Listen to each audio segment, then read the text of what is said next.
Hello, আসসালামু আলাইকুম। আমি সাব্বির রহমান সাজান, প্রোগ্রামিং ওয়ার্ল্ডের আরো একটি নতুন ভিডিওতে আপনাদেরকে স্বাগতম।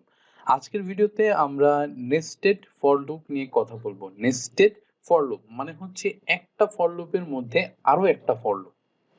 দেখতে কেমন হবে? দেখেন, চলেন আমরা আমাদের সরাসরি কোডে চলে যাই, তাহলে বুঝতে হয়তো সুবিধা হবে। আমরা নতুন একটা ফাইল তৈরি করে নিয়েছি এবং এটাকে সেভ করে নিই। সেভ করব হচ্ছে নেস্টেড ফর লুপ দিয়ে .cpp একটু বড় করে নেই, বুঝতে সুবিধা হবে। ওকে, তো এইখানে কি কাজটা করব, আমরা প্রথমে একটা ফর লুপ নিব। ফর লুপের সিস্টেমটা কি? ফর আমরা প্রথমে কি কাজ করি, প্রথমে একটা ভ্যারিয়েবল ডিক্লেয়ার করে নিই int I equals to 0। এরপরে আমরা কি দিব, এরপরে হচ্ছে আমাদের মানে কন্ডিশনটা দিব। কোন কন্ডিশনটা দিব? আমি দিলাম হচ্ছে I less than 5, মানে 5 এর থেকে যতক্ষণ পর্যন্ত ছোট ততক্ষণ পর্যন্ত চলো, আমার কোনো সমস্যা নাই। এরপরে কি দেই? এরপরে দেই হচ্ছে ইনক্রিমেন্ট I প্লাস প্লাস।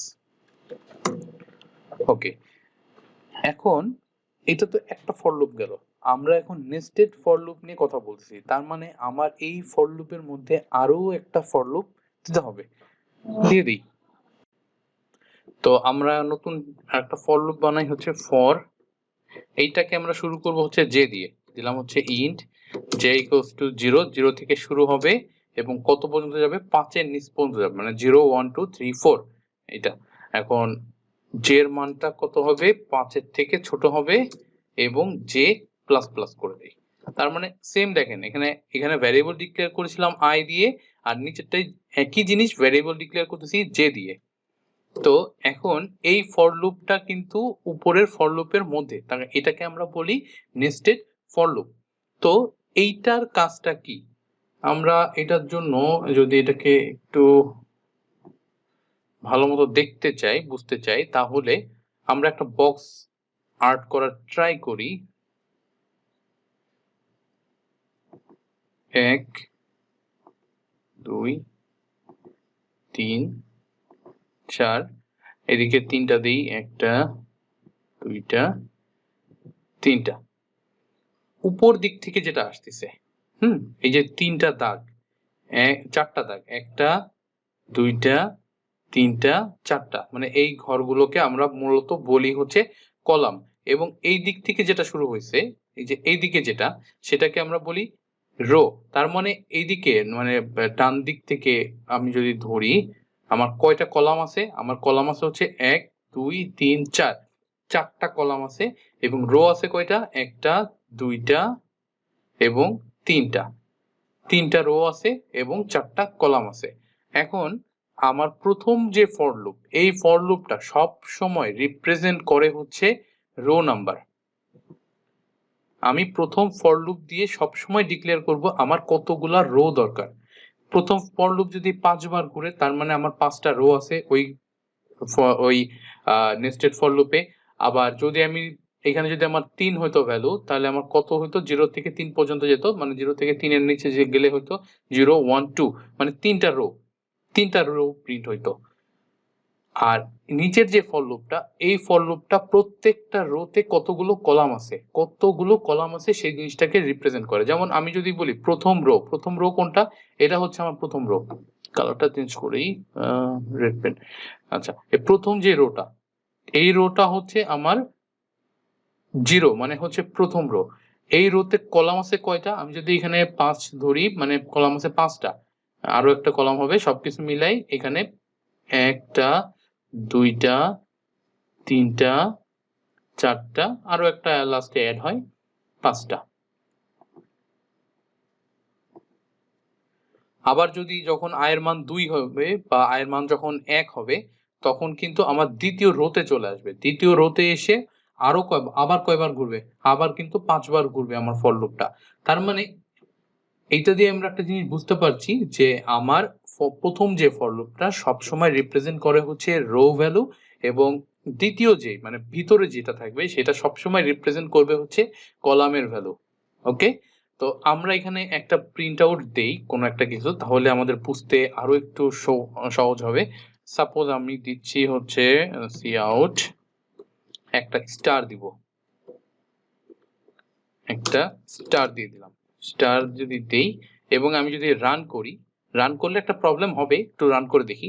দেখেন এখানে কিন্তু অনেকগুলো স্টার প্রিন্ট হচ্ছে, অনেকগুলো স্টার প্রিন্ট হচ্ছে। কিন্তু আমি যে বললাম যে রো এবং কলাম হবে, সেটা কিভাবে হলো? তো এখানে কলাম হয়ে গেছে অনেকগুলা। এই জিনিসটা বেসিক্যালি হওয়ার কারণ হচ্ছে আমি যে নিচের লাইনে ভাগ করব, সে ভাগ কোথায় হবে সেটা আমি আসলে দেই নাই। যেমন প্রথম ফর লুপ, প্রথম ফর লুপের পরে যদি আমি একটা সিআউট হ্যান্ডেল দিয়ে দেই, মানে আমি বলে দিচ্ছি এই জায়গাটা আমার ব্রেক হয়েছে, আবার নতুন ফর লুপ চালাও। সেই ক্ষেত্রে তাহলে আমি যদি আবার রান করি দেখতে পাবো যে দেখেন এখন কিন্তু 1 2 3 4 5 পাঁচটা ভ্যালু প্রিন্ট হচ্ছে, পরের লাইনে চলে যাচ্ছে, পাঁচটা ভ্যালু প্রিন্ট হচ্ছে, পরের লাইনে চলে যাচ্ছে।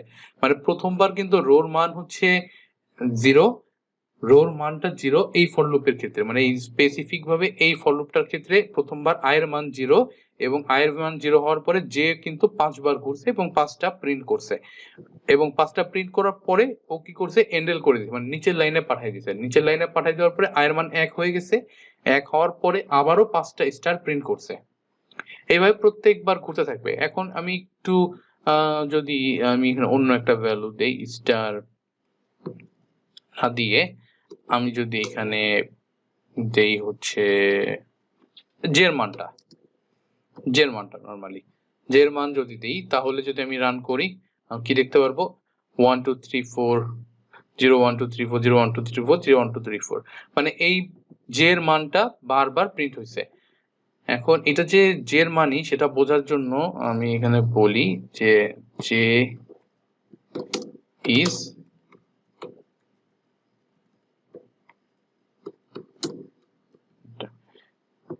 আমরা যদি রান করি তাহলে আমি দেখতে পারবো J is 0, J is 1, J is 2, J is 3। এটা কিন্তু সবসময় জের ভ্যালু মানে হচ্ছে রো ভ্যালু প্রিন্ট করতেছে। এটি মূলত মানে বেসিক কনসেপ্ট হচ্ছে একটা জিনিসই, যে একটা ফর লুপ তার ভিতর আর একটা ফর লুপ হবে, এবং প্রথম ফর লুপ যেটা সবটা সবসময়ই আপনার রো প্রিন্ট করবে, এবং দ্বিতীয় ফর লুপ যেটা সেটা সবসময়ই কলাম নাম্বার, ওই স্পেসিফিক রো এর ভিতর কতগুলো কলাম আছে সেই কলামের ভ্যালুগুলোকে প্রিন্ট করবে। তো আজকের ভিডিও যদি বুঝতে পারেন, আজকের ভিডিও আর বাড়াচ্ছি না, কারণ আমরা নেক্সট ভিডিও থেকে বিভিন্ন ধরনের প্যাটার্ন প্রিন্ট শুরু করব ফর লুপ, মানে নেস্টেড ফর লুপ দিয়ে দারুণ দারুণ সব কোড দেখব। মোটামুটি 10-12টা কোড আমরা দেখব যে এই ফর লুপ দিয়ে প্রবলেম সলভ করব। তো যদি কোনো সমস্যা থাকে এই কমেন্ট বক্সে জানান আমাকে, আর যদি কোনো কিছু নতুন শিখতে চান বা জানতে চান আমাকে ফ্রিলি জানাতে পারেন কমেন্ট বক্সে এসে, আমি ইনশাল্লাহ চেষ্টা করব আপনার রিপ্লাই দেওয়ার। আজকের ভিডিও এই পর্যন্তই, ধন্যবাদ। Like comment share please.